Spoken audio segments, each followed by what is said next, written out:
era dawns for Madhya Pradesh, an era of bold reforms and infinite possibilities. Making a historic milestone.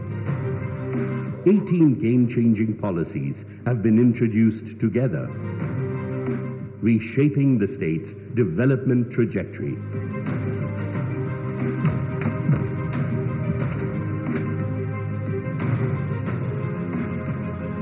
Each designed to fuel progress and unlock infinite possibilities.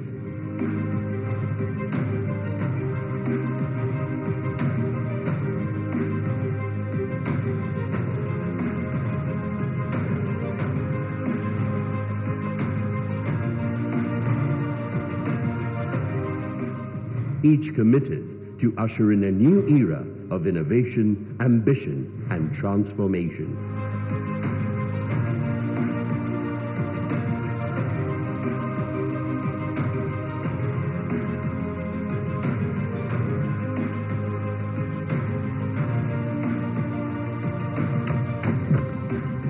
Madhya Pradesh empowers enterprises with ease of doing business in an ecosystem that enables business setup in just 30 days. Creating seamless opportunities with GIS-based land allotment and faceless disbursement. Investment promotion policies that power your ambitions. And powering a future of clean energy and world-class infrastructure.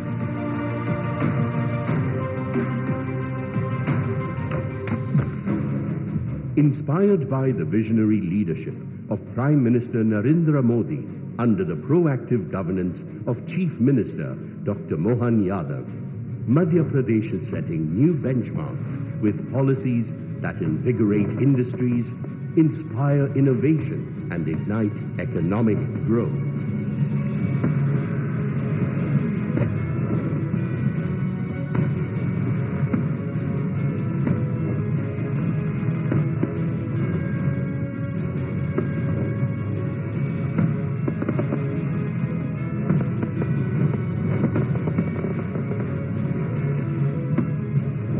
Viksit Bharat, Viksit Madhya Pradesh. 18 transformative policies launched by Honorable Prime Minister Shri Narendra Modi, effective from 24 February 2025. ये सभी policies देवी सजनों मध्य प्रदेश को investor friendly state और आप सभी का आदर्श निवेश गंतव्य बनाएंगे। देवी सजनों, माननीय मुख्यमंत्री जी ने हमारे साथ विकसित मध्य प्रदेश का सपना साझा किया। इस सपने को आकार देने के लिए, ऊर्जा, गति, पहचान देने के लिए निवेदन करते हैं हम सभी भारतीयों के सपनों के साथी, हमारे शुभचिंतक, हमारे प्रेरणा स्रोत, हमारे मार्गदर्शक, हमारे प्रिय प्रधानमंत्री जी को। Ladies and gentlemen, please join me as I invite Honorable Prime Minister Modi, a charismatic global leader, हमारे मार्गदर्शक, हमारे प्रेरणा स्रोत माननीय प्रधानमंत्री जी से निवेदन है कि आप अपने विचारों से हमें लाभान्वित करें। प्रधानमंत्री जी हमारा मार्गदर्शन करें।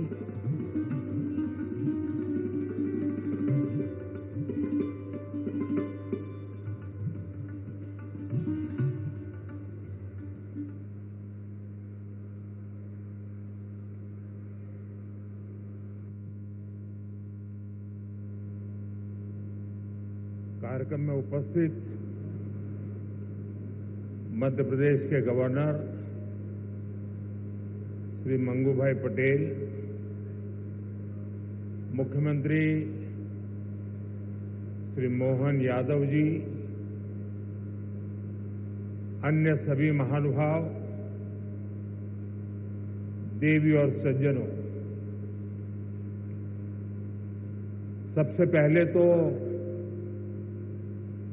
मुझे यहां आने में विलंब हुआ, इसके लिए आप सबकी क्षमा चाहता हूं। विलंब इसलिए हुआ क्योंकि कल जब मैं यहां पहुंचा तो एक बात ध्यान में आई कि आज 10वीं और 12वीं के छात्रों की एग्जाम है और उसका समय और मेरा राजभवन से निकलने का समय क्लैश हो रहा था और उसके कारण संभावना थी कि सिक्योरिटी के कारण अगर रास्ते बंद हो जाए तो बच्चों को एग्जाम देने के लिए जाने में कठिनाई हो जाए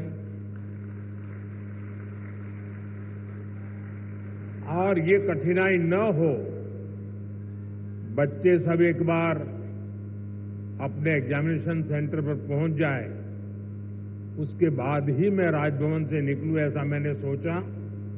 उसके कारण मैंने निकलने में ही 15-20 मिनट लेट कर दिया और उसके कारण आप लोगों को जो असुविधा हुई, इसके लिए मैं फिर से एक बार क्षमा मांगता हूं।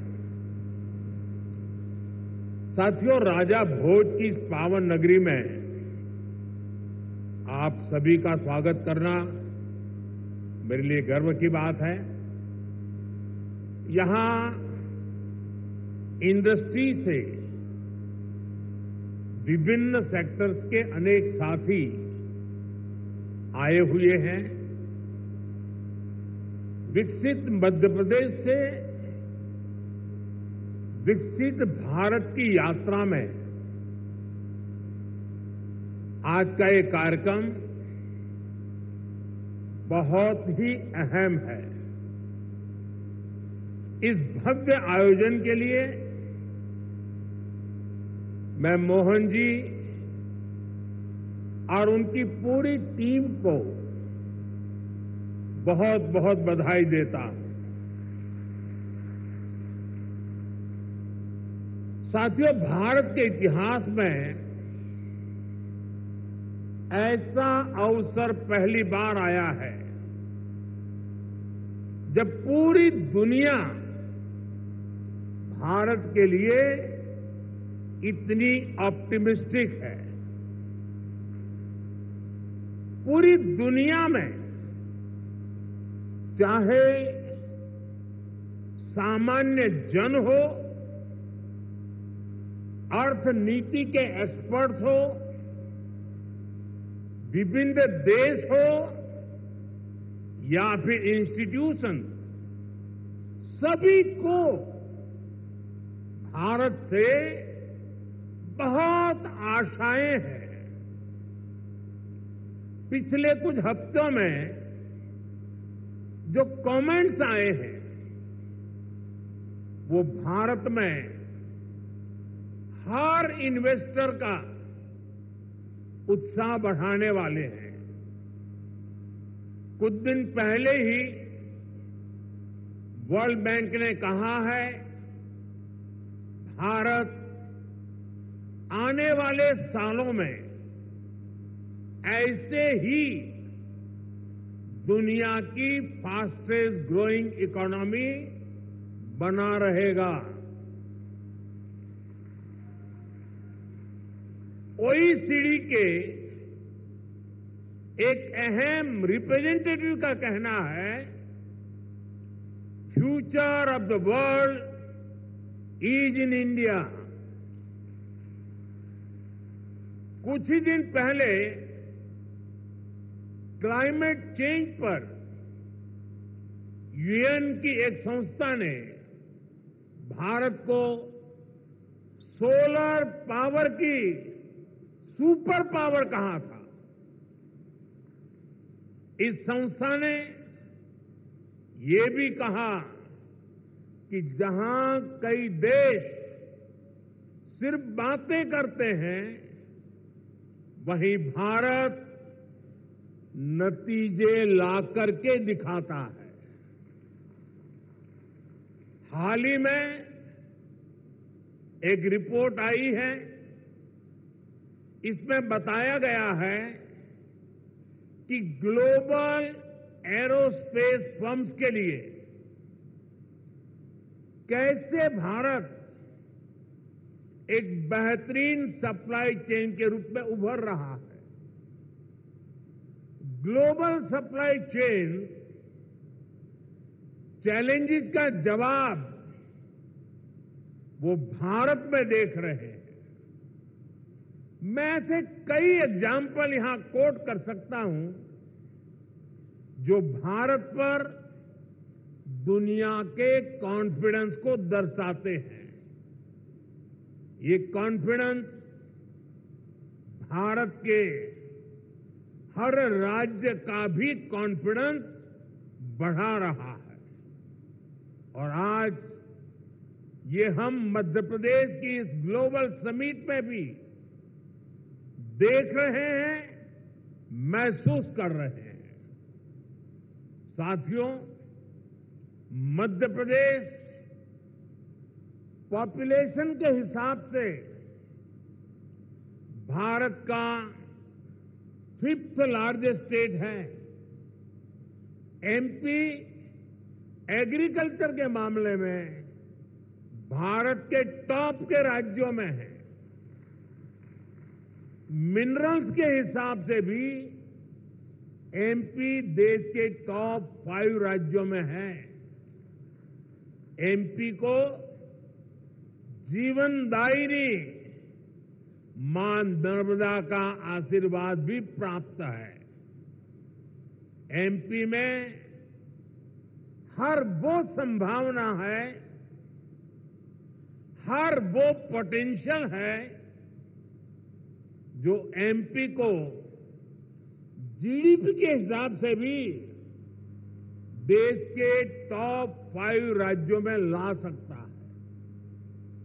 साथियों, बीते 2 दशकों में मध्य प्रदेश ने ट्रांसफॉर्मेशंस का नया दौर देखा है। एक समय था जब यहां बिजली, पानी की बहुत सारी दिक्कतें थी। लॉ एंड ऑर्डर की स्थिति तो और भी खराब थी। ऐसे हालत में यहां इंडस्ट्री का विकास बहुत मुश्किल था। बीते 2 दशक में, 20 साल में मध्य प्रदेश के लोगों के सपोर्ट से यहां की बीजेपी सरकार ने गवर्नेंस पर फोकस किया। 2 दशक पहले तक लोग एमपी में निवेश करने से डरते थे। आज एमपी इन्वेस्टमेंट के लिए देश के राज्यों से सब राज्यों में, टॉप के राज्यों में उसने अपना स्थान बना लिया है। जिस एमपी में कभी खराब सड़कों के कारण बसें तक प्रॉपर नहीं चल पाती थी, वो आज भारत की ईवी रिवॉल्यूशन के लीडिंग स्टेट्स में से एक है। जनवरी 2025 तक करीब 2 लाख इलेक्ट्रिक व्हीकल एमपी में रजिस्टर हुए हैं। ये करीब 90% ग्रोथ है। ये दिखाता है कि एमपी आज मैन्युफैक्चरिंग के नए सेक्टर्स के लिए भी एक शानदार डेस्टिनेशन बनता जा रहा है। और मैं मोहन जी को बधाई देता हूं, उनकी टीम को बधाई देता हूं कि उन्होंने इस वर्ष को उद्योग और रोजगार वर्ष के रूप में मनाना तय किया है। साथियों, बीते दशक में भारत ने इंफ्रास्ट्रक्चर के बूम का दौर देखा है। मैं कह सकता हूं, इसका बहुत बड़ा फायदा एमपी को मिला है। दिल्ली मुंबई एक्सप्रेसवे जो देश के 2 बड़े शहरों को जोड़ रहा है, उसका बड़ा हिस्सा एमपी से ही होकर गुजरता है। यानी एक तरफ एमपी को मुंबई के पोर्ट्स के लिए तेज कनेक्टिविटी मिल रहे हैं, दूसरी तरफ नॉर्थ इंडिया के मार्केट्स को भी ये कनेक्ट कर रहा है। आज मध्य प्रदेश में 5 लाख किलोमीटर से अधिक का रोड नेटवर्क है। एमपी के इंडस्ट्रियल कॉरिडोर्स मॉडर्न एक्सप्रेसवे से जुड़ रहे हैं, यानी एमपी में लॉजिस्टिक्स से जुड़े सेक्टर की तेज ग्रोथ तय है। साथियों, एयर कनेक्टिविटी की बात करें तो यहां ग्वालियर और जबलपुर एयरपोर्ट के टर्मिनल्स को भी एक्सपांड किया गया है। और हम यही नहीं रुके हैं, एमपी का जो एक बड़ा रेल नेटवर्क है उसको भी मॉडर्नाइज किया जा रहा है। एमपी में रेल नेटवर्क का 100% इलेक्ट्रिफिकेशन किया जा चुका है। भोपाल के रानी कमलापति रेलवे स्टेशन की तस्वीरें आज भी सबका मन मोह लेती हैं। इसी तर्ज पर एमपी के 80 रेलवे स्टेशनों को अमृत भारत स्टेशन स्कीम के तहत मॉडर्न बनाया जा रहा है। साथियों, बीता दशक भारत के लिए एनर्जी सेक्टर की अनप्रेसिडेंटेड ग्रोथ का रहा है।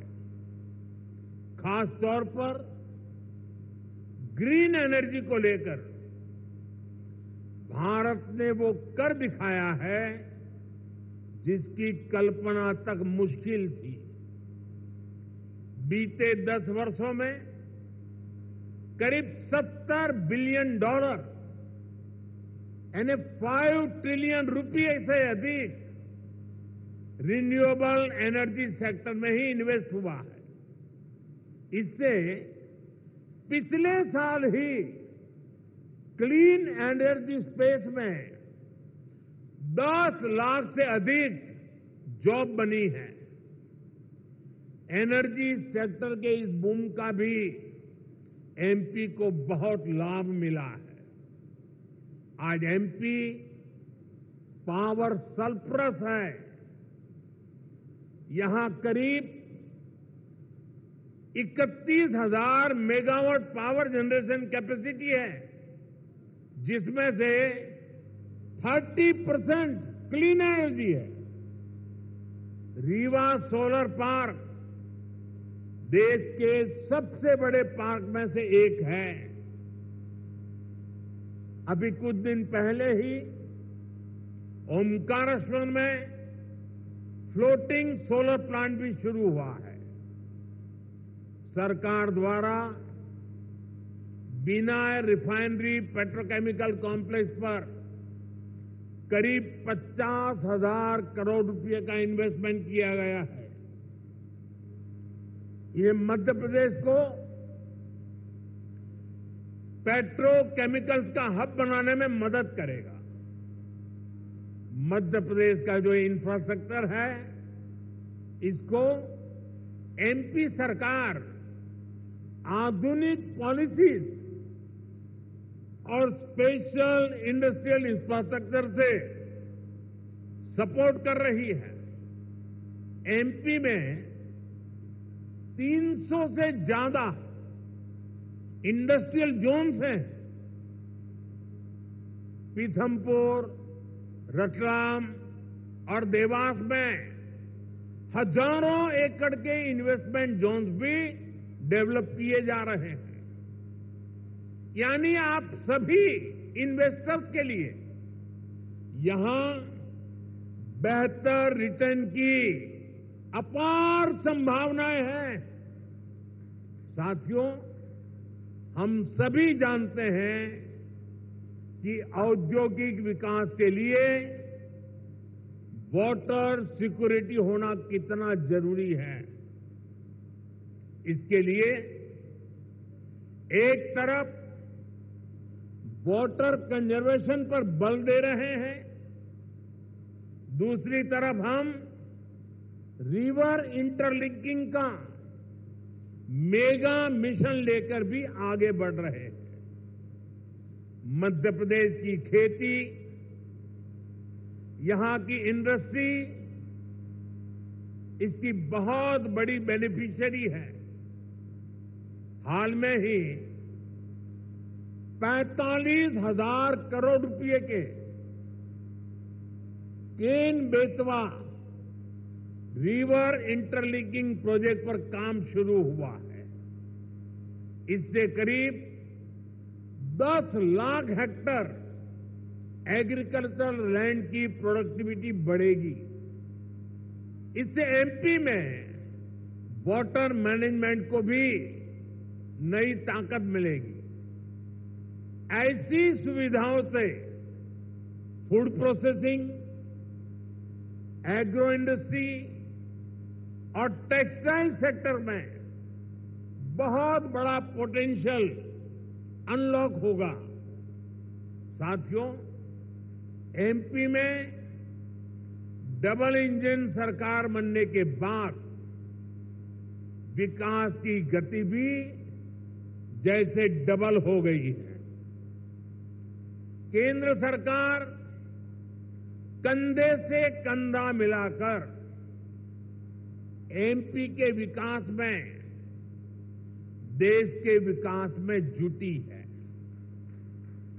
चुनाव के समय मैंने कहा था कि अपने तीसरे टर्म में हम 3 गुना तेजी से काम करेंगे। ये स्पीड हम साल 2025 के पहले 50 दिनों में भी देख रहे हैं। इसी महीने हमारा बजट आया है।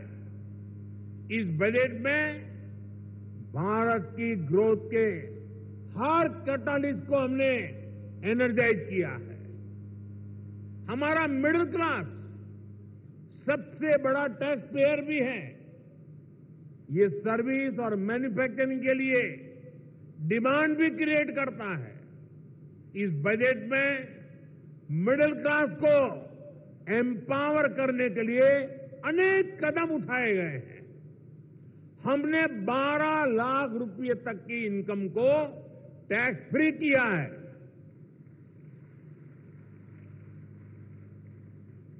टैक्स स्लैब्स को रिस्ट्रक्चर किया है। बजट के बाद आरबीआई ने भी ब्याज दरें घटाई हैं। साथियों, बजट में लोकल सप्लाई चेन के निर्माण पर बल दिया गया है ताकि मैन्युफैक्चरिंग में हम पूरी तरह से आत्मनिर्भर हो सके। एक समय था जब एमएसएमई के सामर्थ्य को पहले की सरकारों ने सीमित करके रखा था। इसके कारण भारत में लोकल सप्लाई चेन उस लेवल पर विकसित नहीं हो पाई।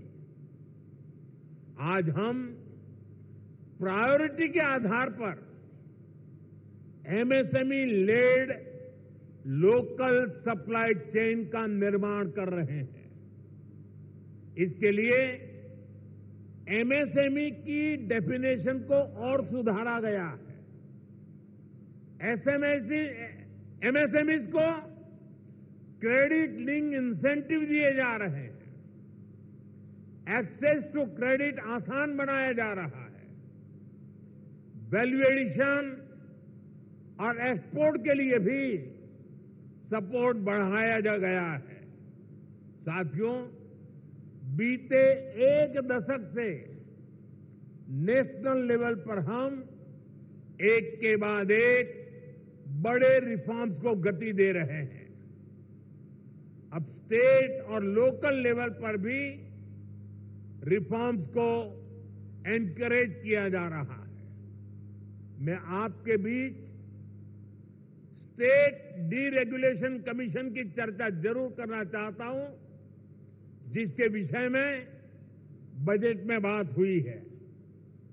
हम राज्यों के साथ निरंतर बातचीत कर रहे हैं। राज्यों के साथ मिलकर बीते वर्षों में हमने 40,000 से ज्यादा कंप्लायंसेस को कम किया है। बीते सालों में ऐसे 1500 कानूनों को खत्म किया गया है जो अपना महत्व खो चुके थे। हमारा मकसद यही है कि ऐसे रेगुलेशंस की पहचान हो जो ईज ऑफ डूइंग बिजनेस के रास्ते में रोड़ा है। डीरेगुलेशन कमीशन राज्यों में इन्वेस्टमेंट फ्रेंडली रेगुलेटरी इकोसिस्टम बनाने में मदद करेगा। साथियों, बजट में ही हमने बेसिक कस्टम ड्यूटी स्ट्रक्चर को भी सिंप्लीफाई किया है। इंडस्ट्री के लिए जरूरी कई इनपुट्स पर रेट्स कम किए हैं। कस्टम केसेस की असेसमेंट के लिए भी एक टाइम लिमिट तय की जा रही है। इसके अलावा नए सेक्टर्स को प्राइवेट एंटरप्रेन्योरशिप के लिए, इन्वेस्टमेंट के लिए खोलने का दौर भी जारी है। इस वर्ष हमने न्यूक्लियर एनर्जी,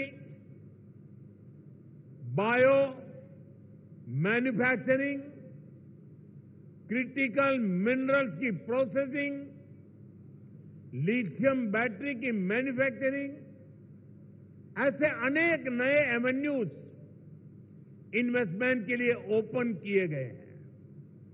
ये सरकार के इंटेंट और कमिटमेंट को दिखाता है। साथियों, भारत के विकसित भविष्य में 3 सेक्टर्स की बहुत बड़ी भूमिका रहने वाली है। ये तीनों सेक्टर्स करोड़ों नई जॉब क्रिएट करने वाले हैं। ये सेक्टर्स हैं टेक्सटाइल, टूरिज्म और टेक्नोलॉजी। आप टेक्सटाइल के सेक्टर को ही देखें तो भारत कॉटन, सिल्क, पॉलिएस्टर और विस्कोस का दूसरा सबसे बड़ा प्रोड्यूसर है। भारत का टेक्सटाइल सेक्टर करोड़ों लोगों को रोजगार देता है। भारत के पास टेक्सटाइल से जुड़ी एक पूरी ट्रेडिशन भी है, स्किल भी है और एंटरप्रेन्योरशिप भी है। और मध्य प्रदेश तो एक प्रकार से भारत की कॉटन कैपिटल है। भारत की करीब 25% organic cotton supply Madhya Pradesh से ही होती है। मध्य प्रदेश मलबरी सिल्क, इसका भी देश का सबसे बड़ा प्रोड्यूसर है। यहां की चंदेरी और माहेश्वरी साड़ियां बहुत पसंद की जाती हैं। इन्हें जीआई टैग दिया जा चुका है। इस सेक्टर में आपका इन्वेस्टमेंट यहां के टेक्सटाइल को ग्लोबली अपनी छाप छोड़ने में बहुत मदद करेगा। साथियों, भारत ट्रेडिशनल टेक्सटाइल के अलावा नए एवेन्यूज भी खोज रहा है। एग्रो टेक्सटाइल, मेडिकल टेक्सटाइल और जियो टेक्सटाइल, ऐसे टेक्निकल टेक्सटाइल को हम बढ़ावा दे रहे हैं। इसके लिए नेशनल मिशन शुरू किया गया है। इसे बजट में भी हमने प्रोत्साहन दिया है। आप सभी सरकार की पीएम मित्र स्कीम से भी परिचित है। देश में टेक्सटाइल सेक्टर के लिए ही 7 बड़े टेक्सटाइल पार्क बनाए जा रहे हैं। इनमें से एक मध्य प्रदेश में भी बन रहा है। ये टेक्सटाइल सेक्टर की ग्रोथ को नई बुलंदी देने वाला है। मेरा आग्रह है कि आप टेक्सटाइल सेक्टर के लिए घोषित पीएलआई स्कीम का भी जरूर फायदा उठाएं। साथियों, टेक्सटाइल की तरह ही भारत अपने टूरिज्म सेक्टर में भी नए आयाम जोड़ रहा है। कभी एमपी टूरिज्म का एक कैंपेन होता था, एमपी अजब भी है, सबसे गजब भी है। जहां एमपी में नर्मदा जी के आसपास के स्थानों का, आदिवासी क्षेत्रों में टूरिज्म इंफ्रास्ट्रक्चर का बहुत अधिक विकास हुआ है। यहां कितने ही सारे नेशनल पार्क्स हैं। यहां हेल्थ एंड वेलनेस से जुड़े टूरिज्म के लिए भी अपार संभावनाएं हैं। हील इन इंडिया, इसका मंत्र दुनिया को पसंद आ रहा है। हेल्थ एंड वेलनेस के क्षेत्र में भी इन्वेस्टमेंट के लिए अपॉर्चुनिटीज लगातार बढ़ रही है। इसलिए हमारी सरकार इसमें पब्लिक प्राइवेट पार्टनरशिप को एनकरेज कर रही है। भारत की ट्रेडिशनल ट्रीटमेंट को, आयुष को भी बहुत बड़े लेवल पर प्रमोट किया जा रहा है। हम स्पेशल आयुष वीजा भी दे रहे हैं। इन सभी से एमपी को भी बहुत फायदा मिलने वाला है।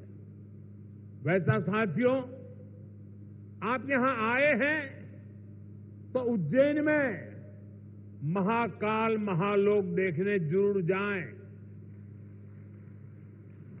आपको महाकाल का आशीर्वाद भी मिलेगा और देश टूरिज्म और हॉस्पिटैलिटी सेक्टर को कैसे एक्सपांड कर रहा है, इसका अनुभव भी मिलेगा। साथियों, मैंने लाल किले से कहा है, यही समय है, सही समय है आपके लिए एमपी में इन्वेस्टमेंट करने और इन्वेस्टमेंट बढ़ाने का भी यही सही समय है। एक बार फिर आप सभी को बहुत बहुत शुभकामनाएं, बहुत बहुत धन्यवाद।